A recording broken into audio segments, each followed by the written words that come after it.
Primate fires off the departing Rage Fist that isn't going to do much of anything, and back out comes a 2-shielded Morpeko. In theory, a complete wall to Shadow Pidgeot's energy, but Shadow Pidgeot might have a little something to say about that.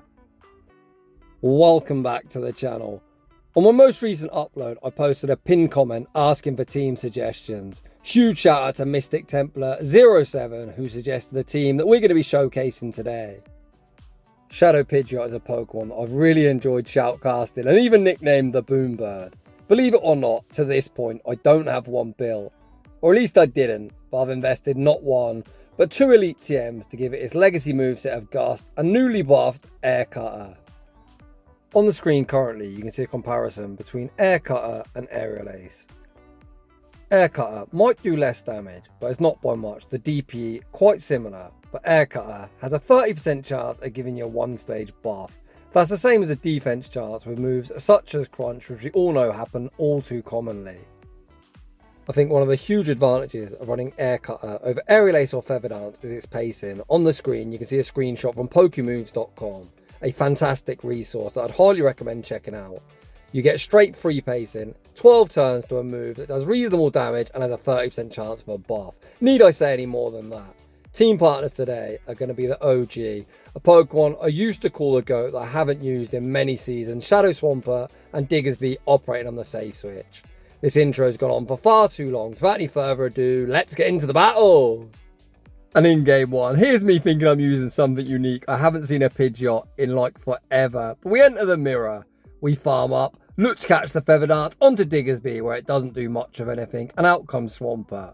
So far, it looks like we're running very similar teams. The opponent fire off the Hydro Cannon, Diggersby might be Shadow, but withstands the damage, and going to fire off the Scorching Sands. Scorching Sands, unfortunately, 2-stage debuff, doesn't do too much. The opponent look for that Mudshot farm down. Diggersby says no, reaches the next Scorching Sands, rocking them into the red health. Switch timers up, we get the snipe, Swampert gets denied all of its energy, and Pidgeot leaves absolutely loaded. Back out comes the opposing Pidgeot. Pidgeot going to fire off the Air Cutter. The first Air Cutter forces the Protect Shield, and we're already doubled up. The opponent already down 1 Protect Shield. Actually choose the 2 Shield. They are going to be able to get the Gust farm down, but they're on hardly any HP. I send out Diggersby. We're able to get the Quick Attack Snipe. Out comes Quagman. The opponent running double ground as well. We've got a 2-shielded Shadow Swampert, but the opponent doesn't want the smoke, and they concede the match. GG's to that opponent. Heading into the next battle, we see Clodsire, PvPoke's a former #1 ranked pick. Of course, I've got 2 better responses in the back. I throw 3 Gust, wait the turn, make the catch, and the sneak onto Diggersby. Stone Edge does absolutely nothing. I was pretty smug for a second, but the opponent sends out Lapras. I look to fire off the Scorching Sands, efficient with the debuff before the opponent reaches the Sparkling Aura. Lapras has a non-existent attack stat, but clearly Diggersby has an even more pathetic attack. Able to fire off the Scorching Sands, actually getting the debuff, meaning the opponent going to be unable to side away farm us down before the second Scorching Sands reached. Lapras invests the Protect Shield. As we've debuffed them, I think even if this is an Ice Beam, it will be survivable. For those of you who have watched me a while, you'll know I love to 2-shield Swampert, and that is what I intend to do in this battle. We tank the Ice Beam, fire off the Air Cutter. Air Cutter isn't quite lethal. I attempt to snipe with Swampert. The opponent has the same idea, and Clodsire hits the field of play.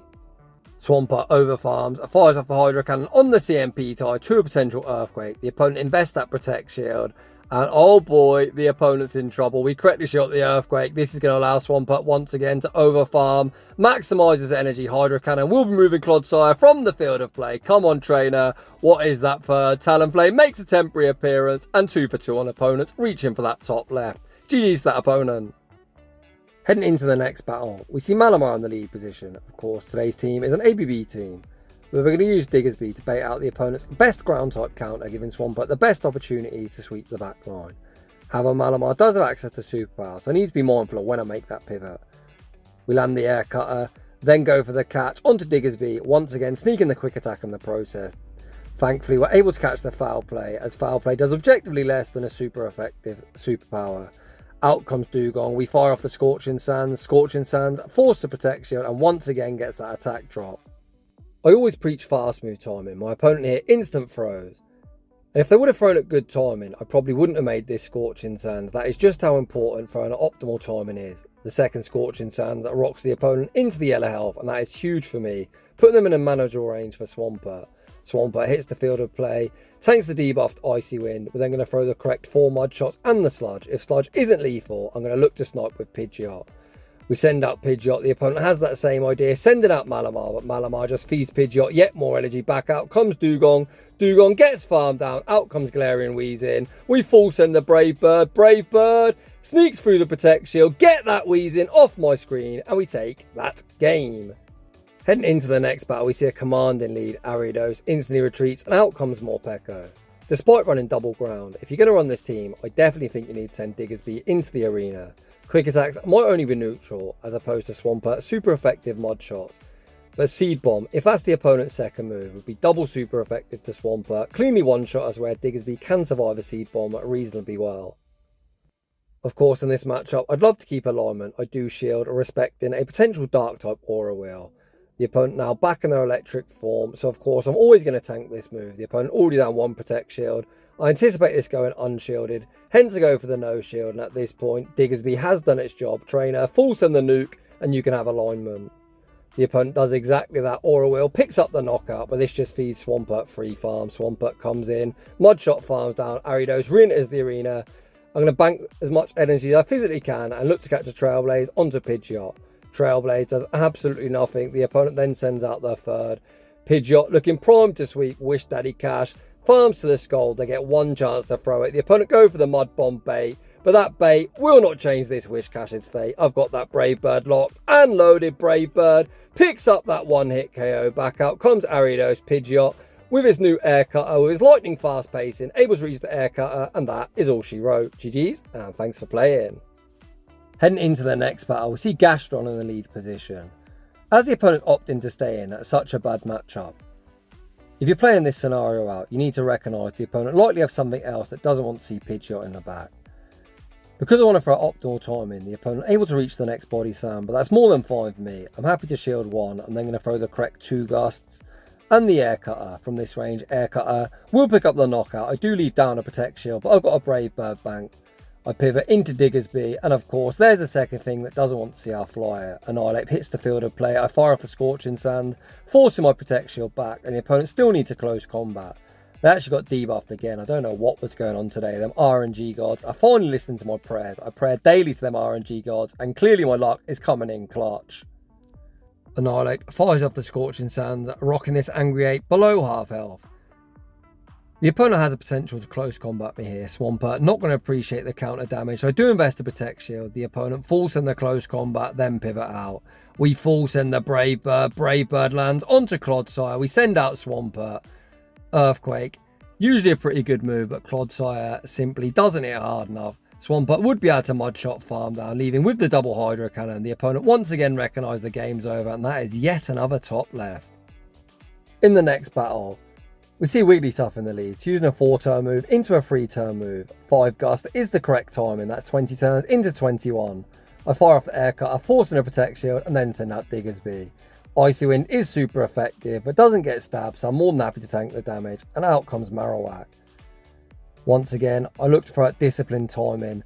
Scorching Sands, even debuff, does a very solid chunk when it's Shadow on Shadow Crime. The opponent very nicely overfarm. Mud slap me into range where a Bone Club is lethal. I'm just going to send out Pidgeot, go for the one shield and gust farm down. The opponent going to be unable to Bone Club bait me and then reach a rock slide. The opponent go for the Bone Club bait, but that bait simply doesn't matter. We leave absolutely Lola, bank the Brave Bird for the endgame, and Swampert hits the field of play. The opponent sends out Claydol. Claydol going to be greeted with the Hydro Cannon. Hydro Cannon almost picks up the one-hit KO. Of course, I'm just going to shield up whatever they throw.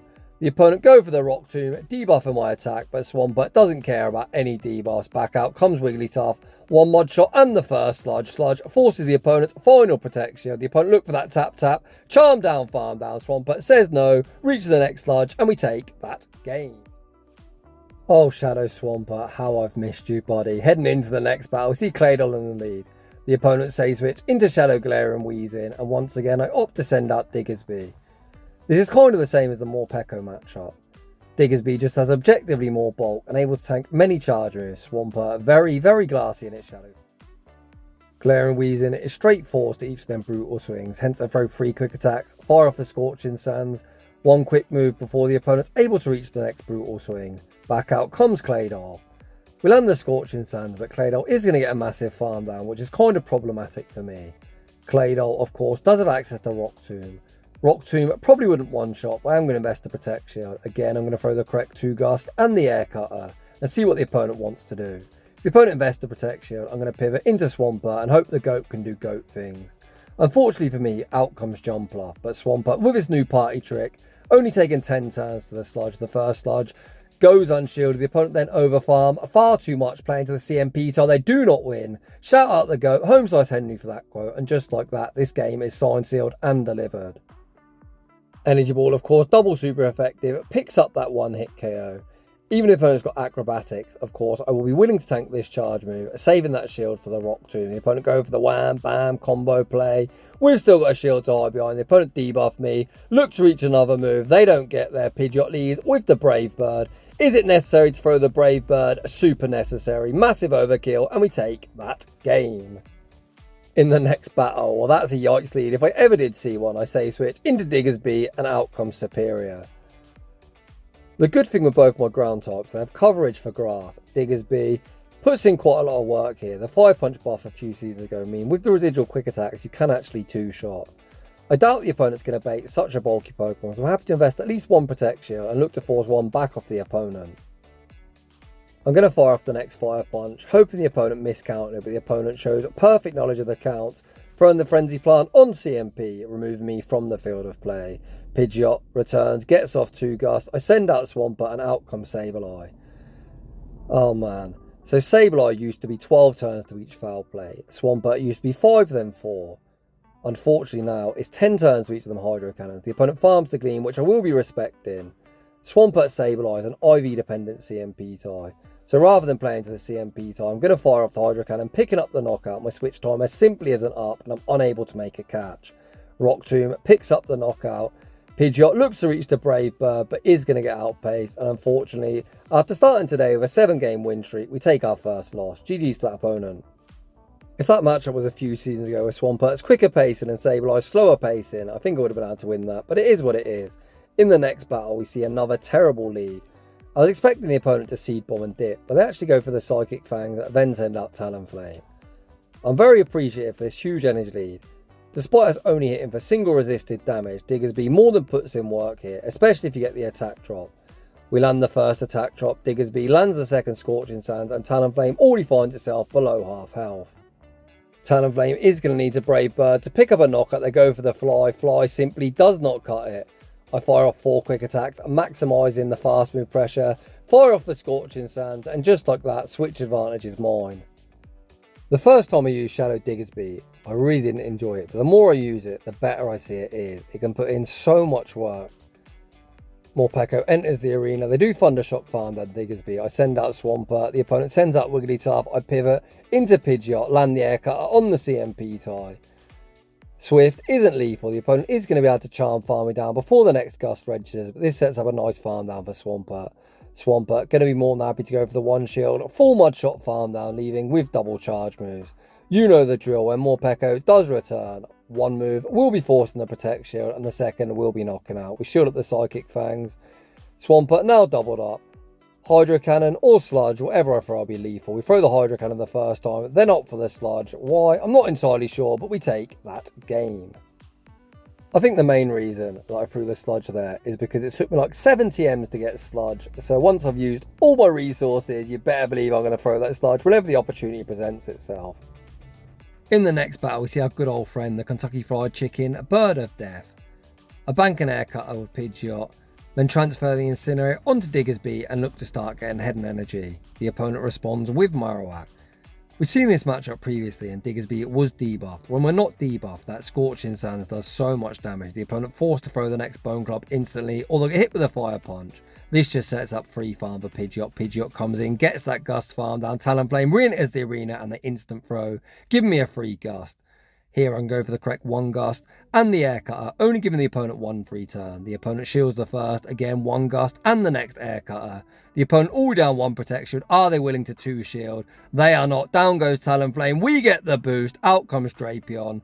We fire off the boosted Air Cutter. Air Cutter forces the opponent's final Protect Shield. The channel mascot now aligned with Swampert, and this game's over. No 1 move will be lethal. The opponent fire off the Crunch. Swampert withstands the damage, and you guessed it, yet another top left. GG's. Heading into the next battle, for those of you that believe in the algorithm, how the hell have I seen 2 fire snails in back-to-back sets? I say switch into Diggersby and out comes Cradily. This is a pretty dreadful matchup, to be honest, as Rock does resist normal, meaning we're applying very little fast move pressure. They're hitting for super effective the entirety of the time. Both my charge moves are neutral, but Cradily has one very thick tree. I'm able to reach the second Scorching Sands. The opponent knows they survive, and I'm not going to be able to farm them down. Instead, the opponent get a massive Bullet Seed farm down. We send out Pidgeot, of course. I'm never shielding this move. We're just going to have to hope the goat can do goat things. I pivot into Swampert, get a small energy lead. Out comes Jumpluff. We do outpace the super effective Sludge, but the issue is 1 Sludge for them is survivable, 1 Energy Ball certainly is not. Of course, Double Grass should beat Double Ground. We're going to try and make something happen. I'm going to farm up, look to throw the Sludge on CMP. The opponent read me like a book, make a very nice catch onto the snail, and that essentially is the final nail on my coffin. I do return the favour, more for pride than anything else, making the catch back onto Pidgeot, but that catch simply does not save me. I need to undercharge this, somehow Mudshot farm down and reach 3 charge moves. The opponent still has 2 shields to hide behind. Of course, that's never happening, but rather than the opponent being able to 2 shield flex on me, we force that protect shield, and at this point I recognise the game's over. I'm going to stop wasting their time and just say GG's. Heading into the next battle, we see Niantic's love child, or Niantic's favourite Pokemon, Claydol. Now Scopely in the company, I wonder if Claydol's still going to get at least 1 buff every single season. The opponent say switches into Talonflame and Weezing, and I send out Diggersby. So far so good. To be honest, I don't even need alignment. If the opponent want to start shielding, I'm just going to take my shield advantage, because both Pidgeot and Swampert do very well into Claydol, especially with a shield advantage. I look to fire off the Fire Punch, but the opponent able to win CMP. I was actually thinking I survived that Brutal Swing. I didn't, but it doesn't really matter. I send out Swampert, look to get an energy lead. The opponent pivots into Jumpluff. I'm going to fire off the Sludge, doing over half the health, and then look to fully Gust farm down. The opponent actually opt to invest the Protect Shield, which is a bit questionable, to be honest. They've got no flying type resist on their team, and I've got a Shadow Brave Bird user, so you know something's getting boomed. I fire off the Air Cutter. Air Cutter isn't lethal, but will enable a Gust farm down afterwards. I've still got 2 shields. I'm going to shield up this next Aerial Ace. If Weezing returns, I'm just going to shield once, a fully Gust farm down, and Brave Bird that Claydol to the face. Back out comes Weezing. The opponent throws on alignment, and this game is over. The opponent fire off the Brutal Swing. They're going to be unable to reach another move. You can see there I end up bringing up some other app. I'm not entirely sure what the heck happened, but we land the Brave Bird. Brave Bird almost picks up that 1-hit KO. I pivot into Swampert. What move would knock me out? Apparently not a Scorching Sands. We Mudshot farm down and take that game.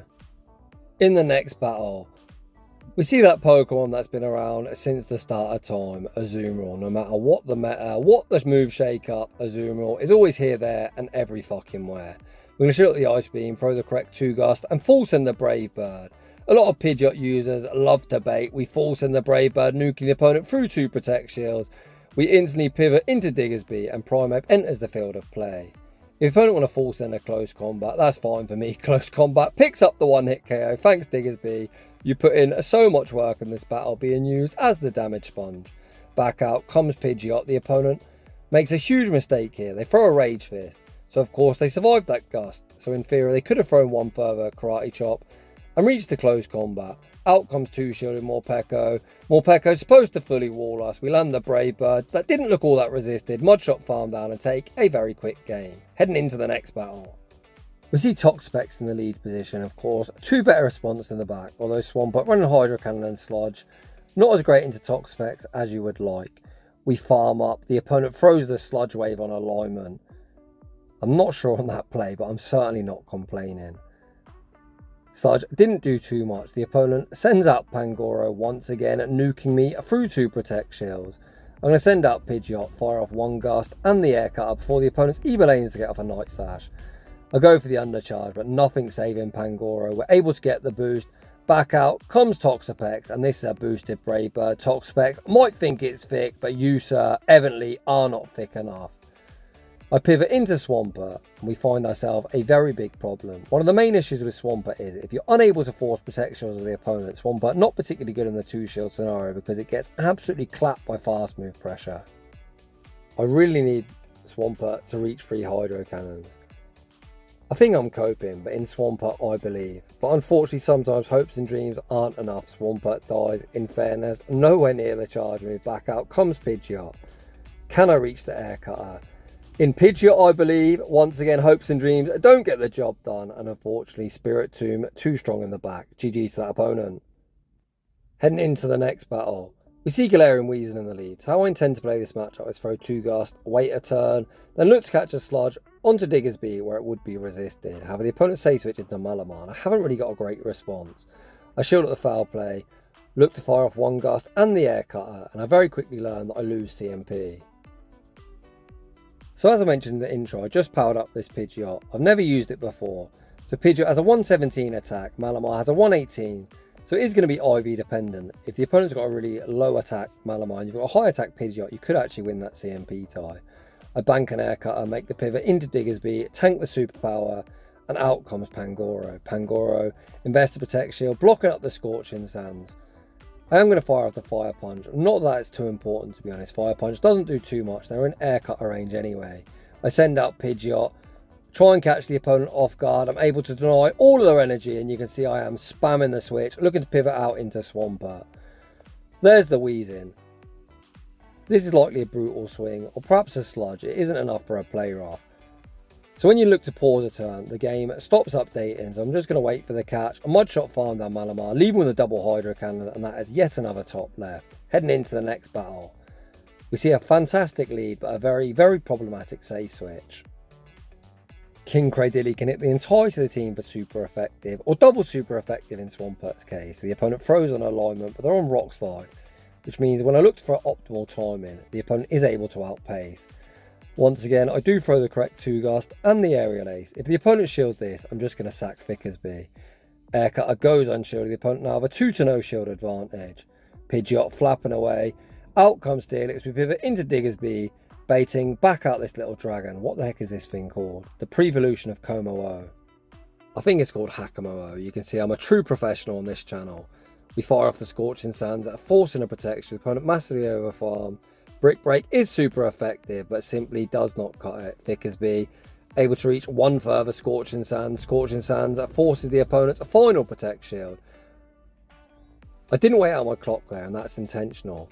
I switched first. My timer wasn't up, so I know the opponent's timer wouldn't be up either. So I'm able to catch this Hakamo-O with the air cutter. I pivot into Swampert, out comes Steelix, and yet another top left. I don't think I've ever seen so many people top left when I was running this team. In the next battle, I see Diggersby in the lead position. Like an absolute potato, I allow someone to make a catch. When they're using a 4-turn move, Jamie, you've got to do better, buddy. This is why I keep telling everyone I'm washed up. On a more serious note, although that was kind of a serious comment, I definitely think I need to pay more attention when battling. The opponent sends out a poison type into my ground type. Whilst the opponent might have access to Ice Beam, it's non-stab and not going to do anywhere near as much as these Scorching Sands. We force both protections off the opponent. So if you watched my video earlier today, I said don't bait a bulky Pokemon. The opponent fire off the Sludge. Trainer, not the play. This now forces Swallow to dump its energy. I've been hyping Swallow up long before it was popular, saying this thing's the go. Ask my buddy King GBL, but the opponent's played this Pokemon really poorly. I can just shield at the Ice Beam, a fully Gust farm down. Of course, this isn't a great matchup with Pidgeot, but they're a Bug and Steel type. Flying hits for neutral. We land the Brave Bird, pivot into Swampert. Even if the opponent Earthquake me, it's not a stab move. Earthquake does a solid chunk, but not enough to knock out, and out comes Sableye. Swampert going to unleash the Hydro Cannon. Hydro Cannon does a very solid chunk. The opponent is going to get a very nice Shadow Claw farm down. They've got one chance to throw the Power Gem / return, whatever they're throwing. The opponent go for the foul play bait. They don't reach another move. Pidgeot, Gust farms down Fortress, and we take that game. And that is just about going to wrap things up for today's video. I don't think it's any secret that I'm not a huge fan of the Open Great D, but I can honestly say this team was probably the most fun I've had in so many years. A very cool team, so much fun to run, and I'd highly recommend it. I was able to go 4 times 4 and 1 and 1, 2, 3, where I definitely played like a potato in them battles. I lost quite a few of them due to user error. So if you're a better battler than me, which I hope a lot of you are, this team can certainly help you gain elo. So if you're enjoying the content, smash that like button if you're new. Consider subscribing if you like your battles featured on my channel. A link to my battle submission form is down below. And as always, a huge thanks to everyone for watching, and I'll see you all in the